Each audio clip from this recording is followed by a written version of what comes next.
just this second. Oh, yeah. Received a notification that the meeting is being live streamed, and that leads me to believe that I did something wrong. Is being live streamed or is not? It is. It is. It is. And why did I just receive that notification even though I hit the button 10 minutes ago? And why did the microphones just turn? I think I did something wrong. And I am choosing to believe that that's not what happened. What happened was my co-chair, Laura, apologizes to all of you.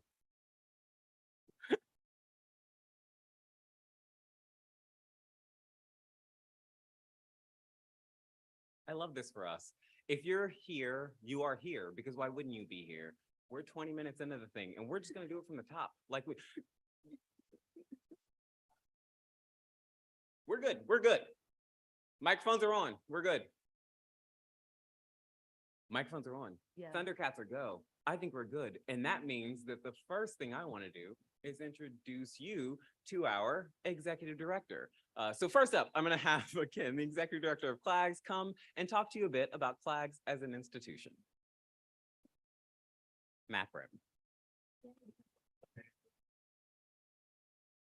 Hi, everybody. I will make this quick. Thanks so much for bearing with us. I am Matt Brim, the Executive Director of CLAGS, the Center for LGBTQ Studies, and it's my sincere pleasure to welcome Amber Musser, a professor in English at the CUNY Graduate Center here today to be our guest speaker. Welcome. Thank you, James Harris, one of our board co-chairs, and Laura Westengard is our other board co-chair. It's nice to see you here. So my job is just to brag about the work we do at CLAGS, which is to bring free public LGBTQ studies to everyone. That is our goal, and that has been our mission since our founding in 1986. Going forward into the future, what we need is your help to continue to do our good work. And so I'm going to ask you to go to clags.org, which is our website, and there is a donate button there. And I'm going to ask you to click that button. I'm going to tell you a couple things that we're going to do with your money if you donate to us. One is that we are going to continue to support young scholars who are working on LGBT studies, trans studies, queer of color studies, through our undergraduate and graduate paper awards. We're going to continue to support our scholar in residence. Our scholar in residence currently is a graduate student from UCLA, Christina Chica, who will be talking to the Graduate Center community next semester. Also with your money, we're going to continue to offer the innovative programming that we offer now, such as the Queer of Color, Trans of Color series that we're here to celebrate with Amber today. And finally, we're going to, in the spring of 2024, launch the CLAGS Research Archive in the Mina Reese Library. And in that archive, you will find the history, the material history of CLAGS, our newsletters, the recordings now digitized of old lectures, and seminars and conferences, the ephemera from those conferences, posters, pamphlets, flyers. It'll be a research archive that, like everything else we do, is open to the public. All you need to do is make an appointment with the librarians and the archivists, and you will be able to access that archive for free. You do not have to be a university-based researcher. You can be a public scholar, and we invite you to do that. All of this requires me to ask, and it's a privilege to ask for your money. And we especially cherish small donations. But today, the group that I would like to ask for special donations is if your parent, if you're watching today and one of your parents or both of your parents has a PhD, I'm going to put a little positive pressure on you to give money today, $50. Because all the statistics tell us that you can give $50 easier than other people, right? Easier than our first-gen students. And so as we start a subtle push toward a new campaign to raise $500,000 to do the work that we want to do at CLAGS, I'm going to ask first and foremost for people in the best position to give money. And so if you have a parent with a PhD, today you are the special ones that will help us launch our campaign and to take our vision into the future. Thank you so much. If you go to clags.org, you can see the donate button, and that will take you to our giving website. Amber, thanks again for being here today. We appreciate it.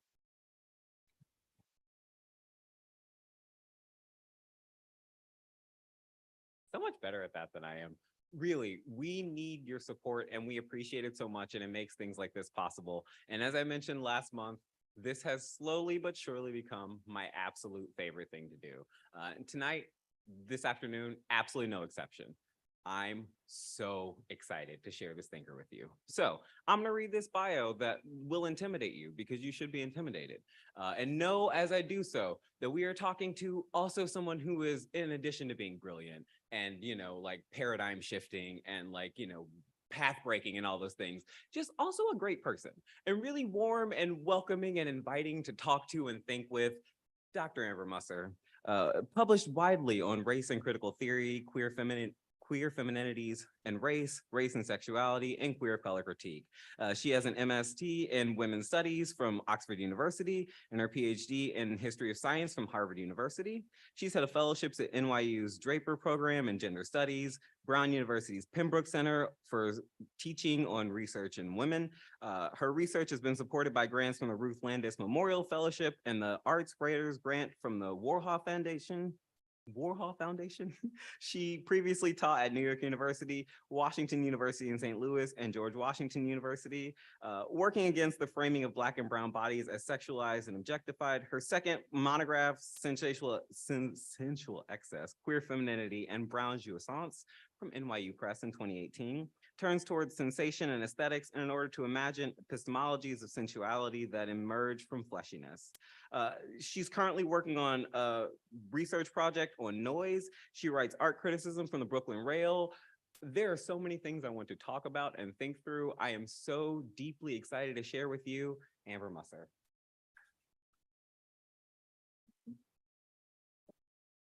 Long preamble. Where do you want to start? Well, that research project on noise is coming out as a book in February. So I have a new project called Between Shadows and Noise, Sensation, Situatedness, and the Undisciplined, coming out with Duke University Press in early 2024, like 2014. So yeah, so I guess I can talk a little bit about that if you want. So the project really, it's really about kind of how we know what we know. So it's really taking seriously like the knowledges that we get from the body in order to think about different epistemologies that kind of emerge from there that in my hope are kind of helping us to think differently or like a slant from colonialism and from different forms of normativity. So it's each chapter is a different read through a different art object also. So I talk about Jordan Peele's movie Us. It's like kind of fun. It's like the most popular that I get where I'm like, there's a movie that people have seen that I talk about. And then I talk about Catherine Dunham's dance Shango. I talk about this sound artist, Samita Sinha, and her performance of This Ember State, which is a deconstruction of the myth of Sati. I talk about Titus Kafar's installation of Pillow for Fragile Fictions, as well as Aloran Calzadia's installation Cadastre, and Teresita Fernandez's Puerto Rico #6. So it's sort of like a few different kinds of things. And then the book ends. So a lot of that I was writing during the pandemic and really thinking about like, how do we think about these epistemologies? How do we think about decolonization? I also wanted to make Blackness feel more complex because I'm so sick of Afro-pessimism. And I really wanted us to be like, there were so many different ways that, this is drawing on the work of Erica Edwards, but Blackness has been entangled in projects of colonialism as well. And so I wanted to really think about what situatedness means, both in the way that women of color feminism has taught us, but also just sort of like, as a critic, like what does it mean when you're bringing your body and like your specific body into it? So it's like not a memoir, it's not an autobiography, but there are like little bits of kind of my own narrative woven in. So, which is to say the book ends with, I had leukemia 2 years ago. And so it ends with like meditation on that. Moments like this when I'm very sad that I'm not writing these things down as you say them, because I have a million questions. I'm going to start with the one that feels top line to me. Why sound? Well, because it's not really sound. I became interested after Sensual Excess, where I was really interested in thinking about the different ways that artists sort of were able to express these different movements between constraint and, I don't want to say joy, but like these different possibilities and different intimacies that I felt like they were making material through their work. One of the things that I really realized was that it really depends on having a receiver who could pick up on that, right? So it's like these things are going out into the ether, but like if you're not a receptive audience. And so that kind of dynamic of like what it means to really be able to receive is what got me thinking about noise. So it's like I thought about noise as what happens when you don't understand what is being transmitted to you. So it has some sonic elements. Like each chapter does have like moments where there is a little bit about sound, but it is really much more about what it is to sit with something that is illegible and not try to make it into something that you can understand, right? Because that has its own epics. Whereas as opposed to trying to be like, I don't understand it, I must make it look like this other thing that I do, it's really asking to just sort of like sit with what can be like your own discomfort in that way. So I was thinking about that. I also was interested in the different ways that noise as a category gets racialized as well, right? So we have like the idea of noisy cities. We have which are often in like China, right? They're sort of like the noisiest park in the world is somewhere in China. And I was just sort of like, what does that mean to have a noisy park? Like, why are people calling it this? Like, why are they so obsessed that it is the noisiest? And then you hear all these stories about Black people being disciplined for being loud. And so, but those are like different valences of noise. So I was really wanting to think also about like how to complexify that category and really tease out its different relational possibilities. I love this a lot. I love a lot of things. I love this a lot. I'm very intrigued by this. I guess I have so many questions. After why sound, I guess my next question has been how sound.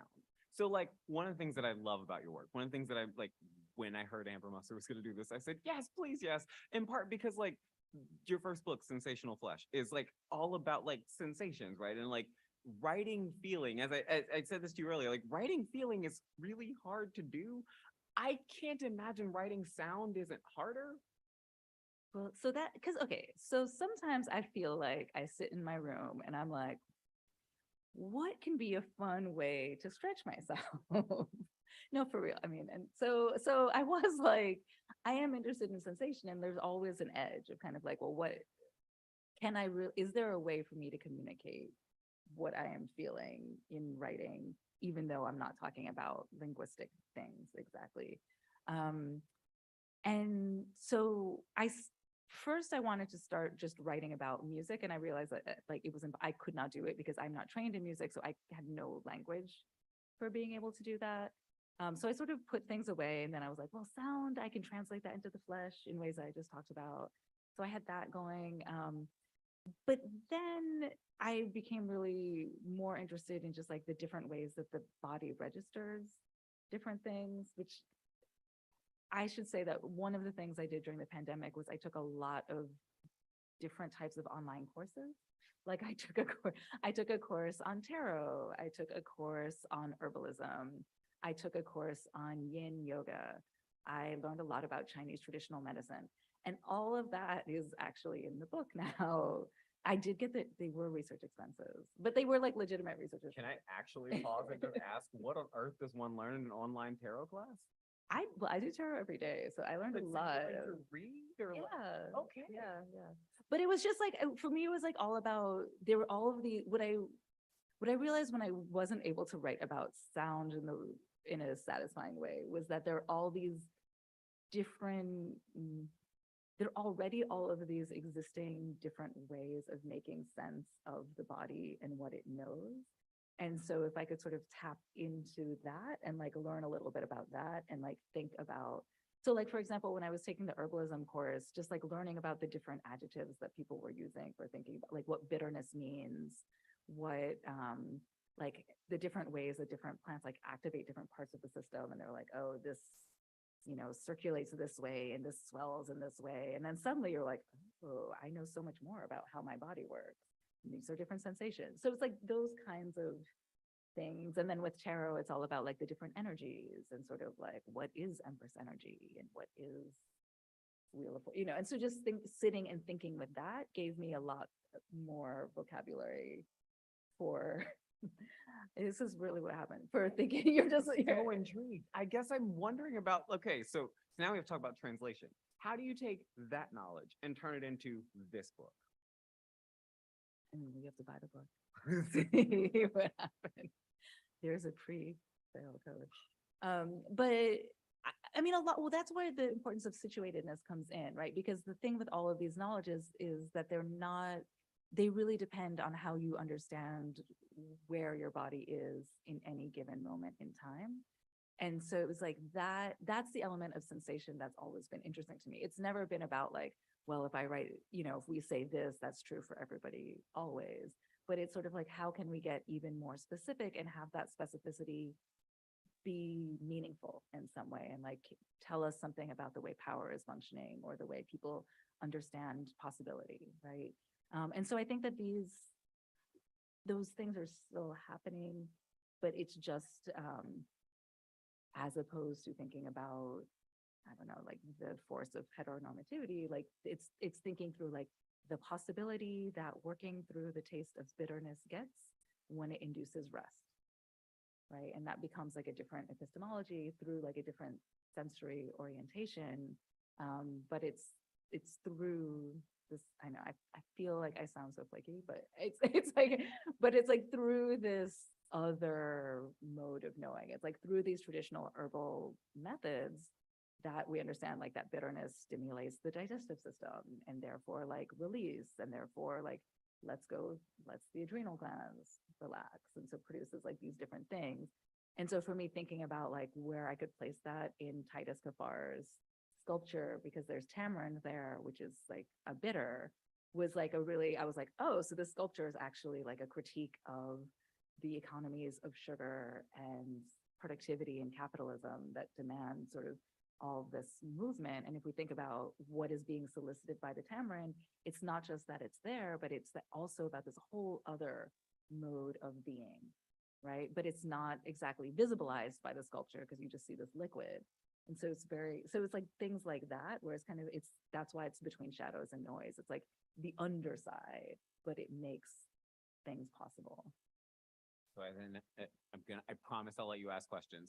I think I understand the noise part. Tell me more about shadows. So the shadows, so they're doing different kinds of things. So the noise is like what we can't understand and have to sit with. It's like the ethical question. The shadows is more around transvaluation. It's like what has been disavowed or repressed or just sort of otherwise ignored, and how we can find it basically and sort of like work with it. So they're both indexing different forms of relationality, but they're kind of working not exactly perpendicular to each other, but like they're working in It tandem. gives me echoes of like haunting, right? Like Yeah, shadows feel like that residue, right? Yeah. Something that's left over in some way. that's exactly it. It's like, yeah, that which haunts. I often think about it in terms of like conditions of possibility, like that which makes something, like we often think about like care as a shadow structure. It's like makes things possible, like the IT people, right? Like they made this possible, but they're sort of like, no one likes to talk about them until you really need them. And so it's just. Also, shout out, great work. I have to ask the question before I open it to everyone else. Talk to me about how queer of color critique shows up in your work. This particular, all of it? All of it, anywhere. All of it, yeah. I mean, I do consider queer of color critique to be kind of like the foundational, my foundational orientation toward academia. And I think about it because for me, it allows us to really think about the way racialization has structured experience. And I feel like it does so without necessarily, not that people are not important, but it does so without necessarily being like, oh, this means we have to include X or Y different kinds of people, and more in terms of, the way race as a structure has created what we understand gender to be, what we understand, how we understand capitalism to work, how we understand like all of the ways the world works is racialized. And I think queer color critique like gives us that insight. And so for me, I'm most interested in the way queer color critique works alongside sensation. So I'm interested in the ways that sensation itself and sort of like how we perceive the world and how we are oriented to the world has also been shaped by racialization. So it's kind of like that, putting them in tandem is sort of like how I see things working. So the other upshot of that is I would say queer color critique both operates as, you know, as it would suggest, like a form of critique where you're kind of like, these modes of seeing racialization allow us to understand how forms of domination and oppression have been produced and like how they operate in kind of these subtle ways. So like with sensation, you can really see like how different forms of coercion get produced in like these more subtle embodied ways. But the other side of that, I think queer color critique also opens us into different epistemologies that can be overlooked, I guess, by the dominant, sort of like we can people those out. And so I feel like often, like sensational flesh was more interested in like, what are the critique parts? And I think since then I've been like, what is possible? This is what happens when you go on like a book tour and people are like, so what can happen? And you're like, I need to make myself happy. So now I just write about the imagination. I love the idea this book is the way you make yourself happy. That makes me so excited. Room full of people who might have questions, by all means, throw them out. Also to the YouTube, if you got a question, throw it our way. We're happy to field it. Yep. You can have this one, in theory. Well, yeah. Oh yeah, that one should be.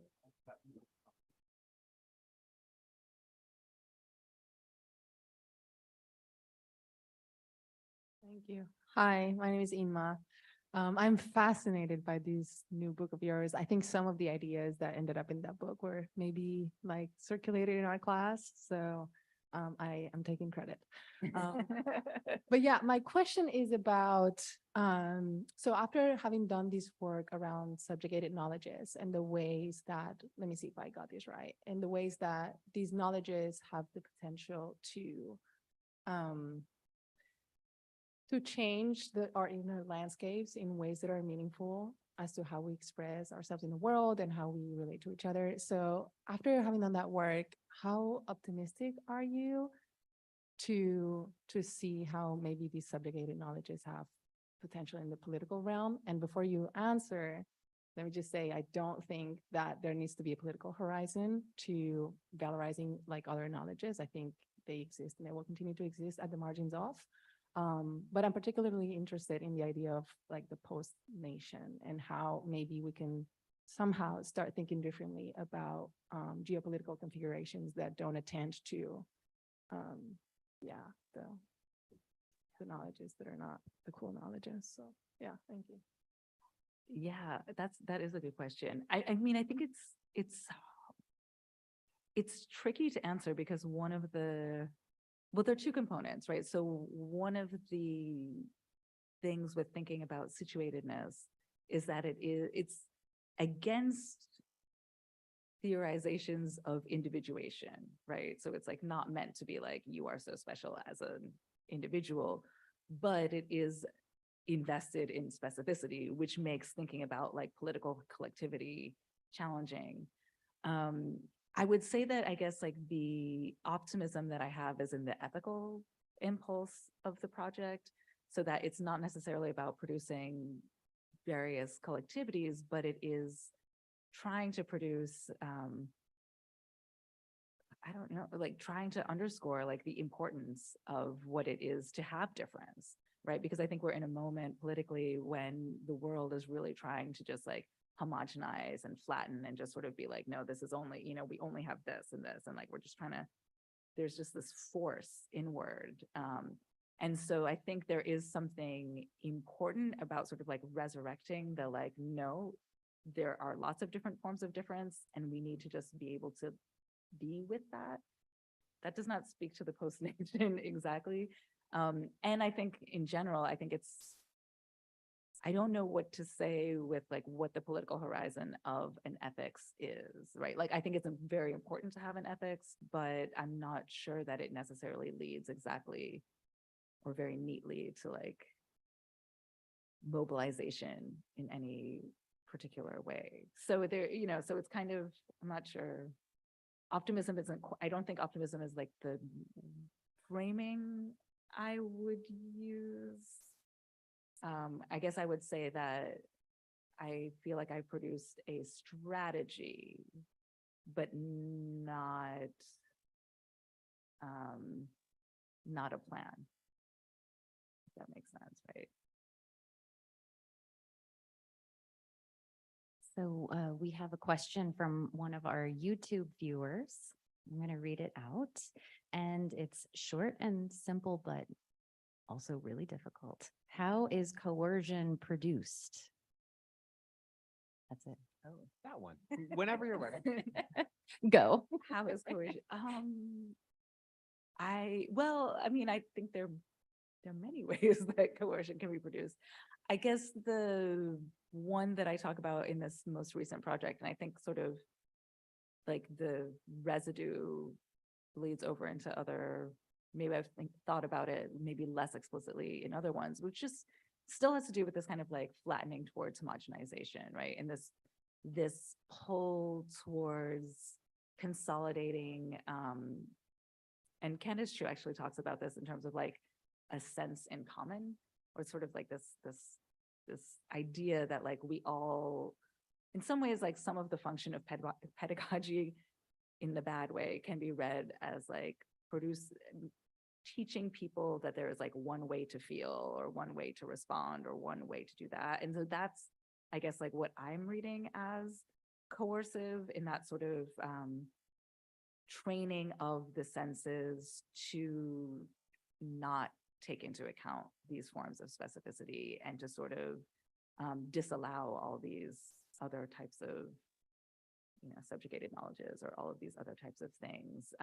And I think sort of like once we understand that formation of like a sense in common, or whatever, however we want to Latinize that, then we can understand sort of like different movements towards compelling people to attend to that as coercive in different kinds of ways. So that's, I think, what I can say about coercion.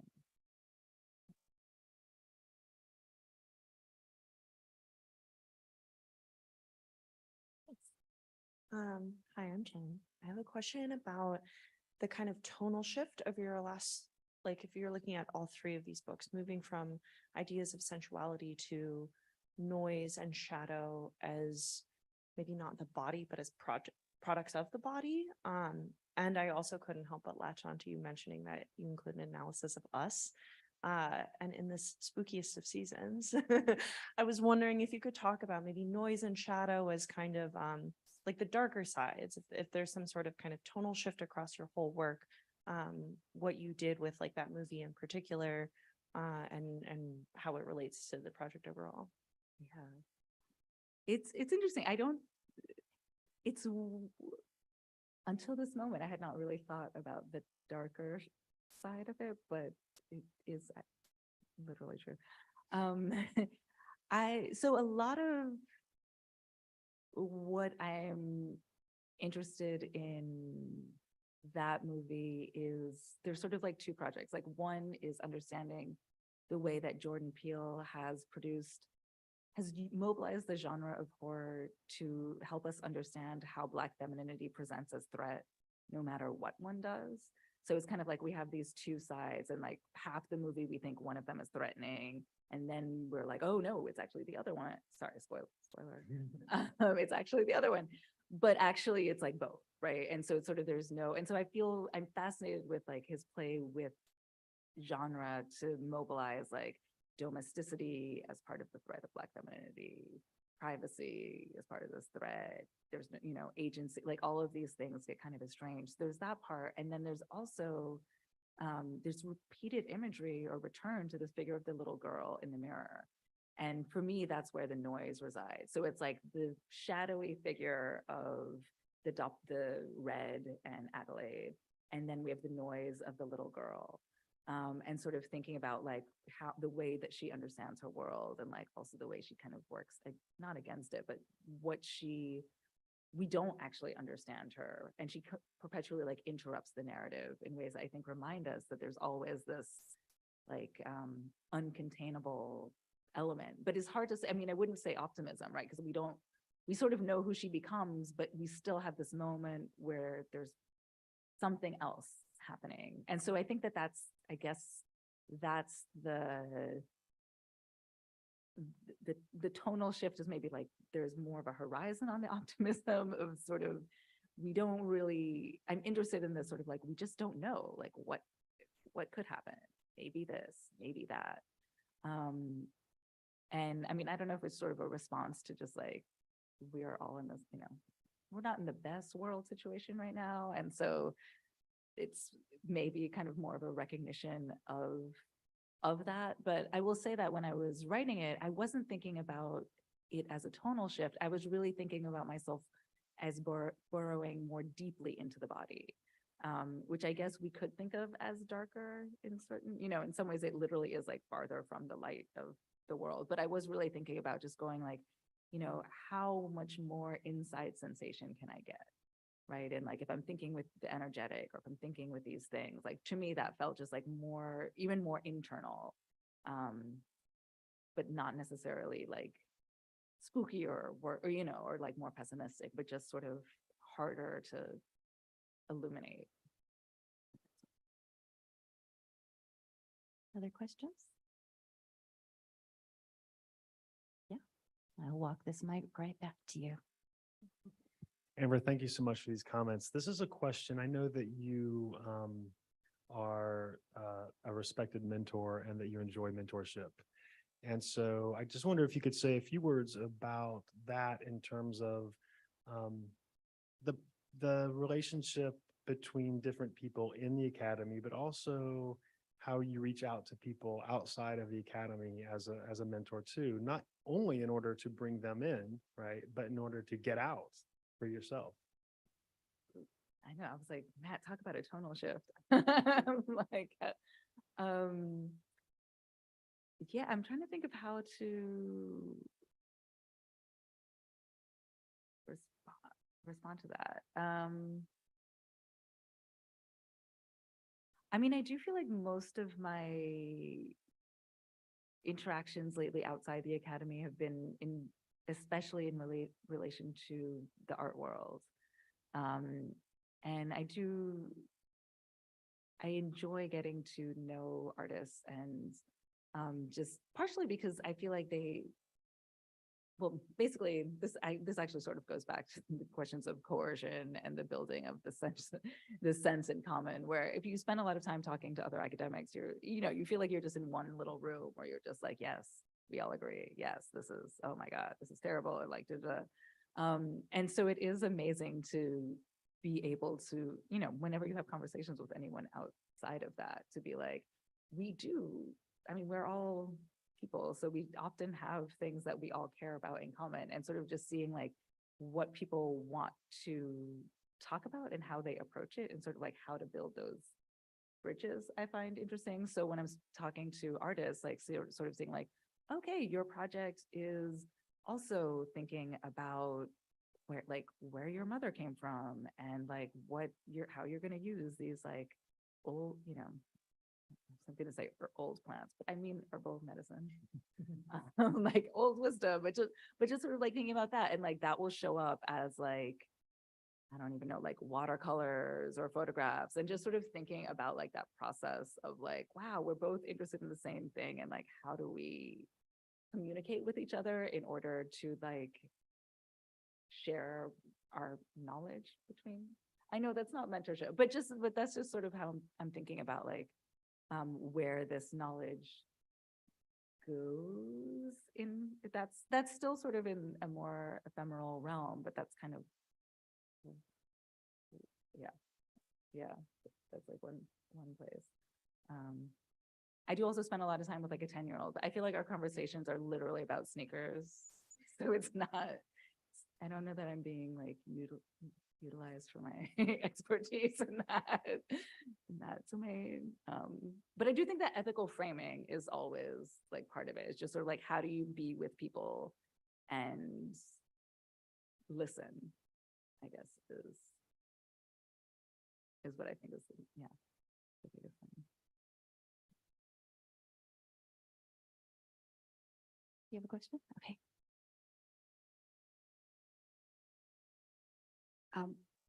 I can't wait to read your book.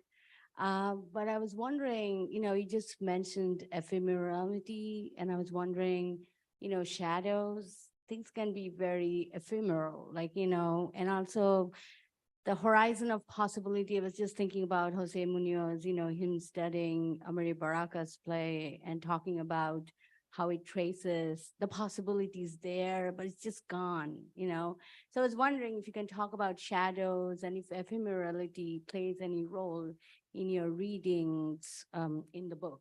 Yeah, no, Thank you. Yeah, that's a great question. And I mean, I would say that I think that's also, ephemerality is also part of noise too. Because at some point, if you sit with something you don't understand, you do begin to make some sense of it, right? So it's only in that, like, there is only like a little bit, only a moment where you're really sitting in that, like, I have no idea what's happening. And I mean, I think that's, I'm trying to think if I mean, part of the way that comes out, there are long conversations throughout the book around, so I mentioned my interest in making Blackness more complicated and thinking about it in relation to imperialism and colonialism, which means that throughout the book, there are also relationships between these forms of subjugated knowledge and either forms of decolonization or anti-colonial formations. And I would say that those engagements are sort of like, that's where I think the ephemerality comes in, because they're not necessarily moments or impulses that like come to any fruition, but there's still sort of like these desires, like this like impulse toward freedom or this impulse towards rebellion, but it doesn't quite,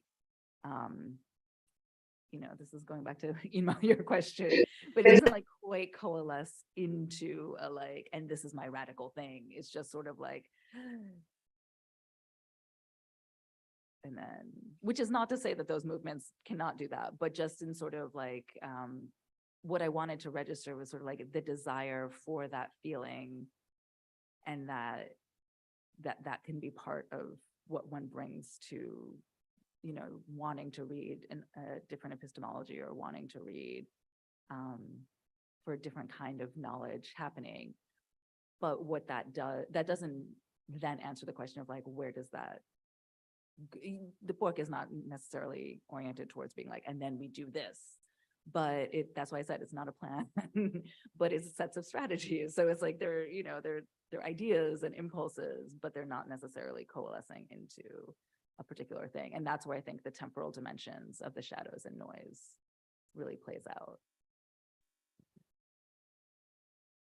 So we have another question from YouTube, but I selfishly have two questions, which I'm going to try to sloppily combine because I think it's sort of coming out of the conversations you're already having, and then I'll ask you the YouTube question. But I'm thinking about Jennifer Doyle wrote a book called Hold It Against Me, where she talks about noise in as difficulty, right, in relation to art spectatorship. And so it sounds like your treatment of noise maybe departs or complicates the association with difficulty purely, right? And maybe that is in what you're saying, that horizon, that sort of forward, not yet here kind of orientation that you were just speaking to. And so I'd like to hear a little bit more about your thoughts on the conflation of noise with difficulty. But also my other question, like we were talking about ghosts briefly earlier, and I can't not ask a question about anything that's queer and Gothic. So you said something that struck me, and I think this is sort of similar to the trend of your comments so far, and that is that ghosts are the sort of ephemeral representation of hope. Yeah, I think you used the word hope. And so in so many, critical pieces, people talk about ghosts as like maybe an ethical orientation towards the past or a return of traumatic experience. And so to think about ghostliness as hope or as sort of that forward future orientation is really interesting to me. So I just asked 2 questions. I'm sorry. They were And then- both great. Thank you. No, I mean, I, I think it's just hard for me I feel like there's just no such thing as like a pure emotion, it's like everything is always mixed with so many different, especially when you like really sit with it and you're like, okay, so there's difficulty, but what does difficulty mean? It's like a conglomeration of like desire, thwartedness, desire, frustration, boredom, like, so it's sort of like really, or I mean, it could be any number of things. So I think for me, in some ways, it's like the difficulty is where I started with thinking about noise, where it's like, okay, people think it's difficult. And then not wanting to do the thing that queer theory often does, which is like, there's this thing that people think is bad. So I'm going to say it's good. And so, and therefore it is like our new political horizon. So I was like, no, I too read Kaji Amin's book. But I really wanted to sort of be like, instead of just saying like, getting away from a polarity of just like good or bad or, difficult or not, but to really be like, what is in it and like, what can it be? And what do all of these different moments feel like? And so for me, like getting at all of these different forms of noise really let me kind of sit with like what it can be.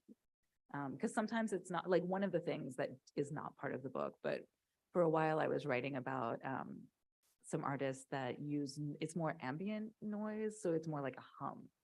And so thinking about like the way that quality of noise, it's like annoying, but not difficult necessarily, just sort of like it does a different kind of thing. And so just like, I guess it's more like the qualities than the specific, like designation, I guess, like it's more the qualities than the valuation itself that I became interested in. And this question of the goat, I mean, it's interesting. I think one of the big impulses around thinking about situatedness was also to really be like, we are always existing in the present, past, and future at the same time, and multiple different present, past, and futures at the same time. And so how to contend with those overlappingnesses. So I feel like in that question around the ghost as hope, it's also just sort of, it's like as anchor, as it's like the version of the hope that the past had, but the present might have a different version of hope, but still remembers that past hope. And so there's like lots of different layerings of temporality that I think are operational. Yeah. Thank you so much. May I ask the YouTube question, and then I'll let you all have the mic. So the YouTube question asks, what is your view of AI art programs opening up possibilities for people? This is going to live on the internet, so choose wisely. No, this is hard. I thought I was like, I'm a theorist. No one's ever going to ask me about AI. I can avoid this.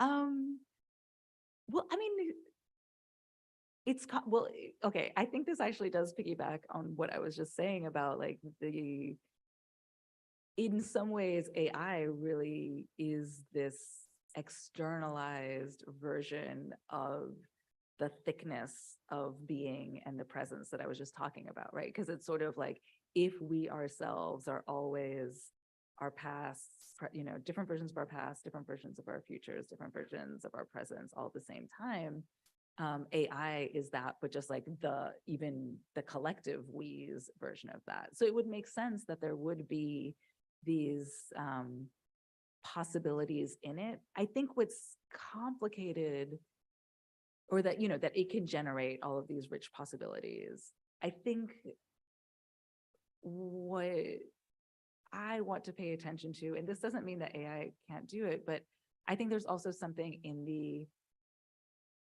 act of interpretation, which I think I register in some ways as like a triangulation between like the viewer, the work of art, and the artist too, and sort of like trying to understand like a little bit about like who this person is, who made the thing. And that triangulation, I think, is a little bit harder with an AI because there is no,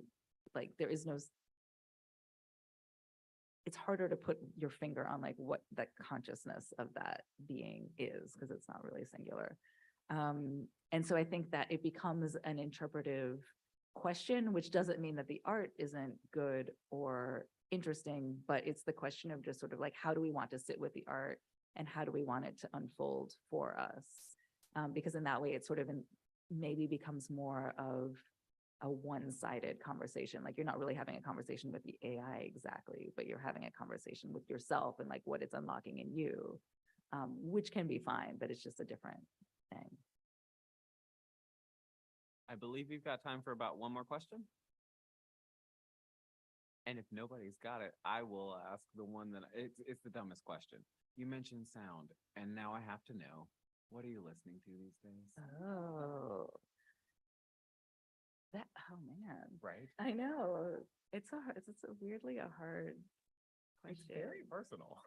It is. And I'm trying to think, I was like, what was I just listening to? This is because I'm really bad at multitasking, so I don't listen to as much music as I should, or as I would like to, I guess is the thing. Because I often Can try. be a non-music answer. No, but I want to think about music, but I can't. I will say that my favorite artist is PJ Harvey. Okay. So that's usually what I want to be listening to. Like a Riot Girl energy. There's like a Yeah. noisiness. Well, so the song that I my favorite song of hers is Electric Light. And I started to write an essay like for fun, like for pure fun. I was like, can I write about this? And that was when I realized I couldn't write about music. I was like, this is not working out for me at all. I mean, it doesn't We've all had that exist. moment. Yeah. But it did get me thinking about noise because the song has like a lot of like electric buzzing in the background. And I was like, how do you talk about that? What is that? But you know. I love a Riot Girl. I need no more. Works for me. Any other questions? Hearing none, thank you so much for your time, for your thoughts, for your energy, Amber Musser. Oh, I love to do this. I love to do it so much. And we're going to do it again on November 30th. But before that happens, we've got other CLAGS events happening. And I actually think maybe our co-chair Laura can come and tell you about the next one we're doing, which is November 15th. Is that when Freedom to Teach is? That's right. I'm coming up here because I think there's cameras in this side of the room. That'll wait. Hello. Yeah, so our next CLAGS event is on November 15th. It's a all virtual event, and unlike this beautiful hybrid event that we have today. It's called Freedom to Teach. What's the subtitle, Debbie?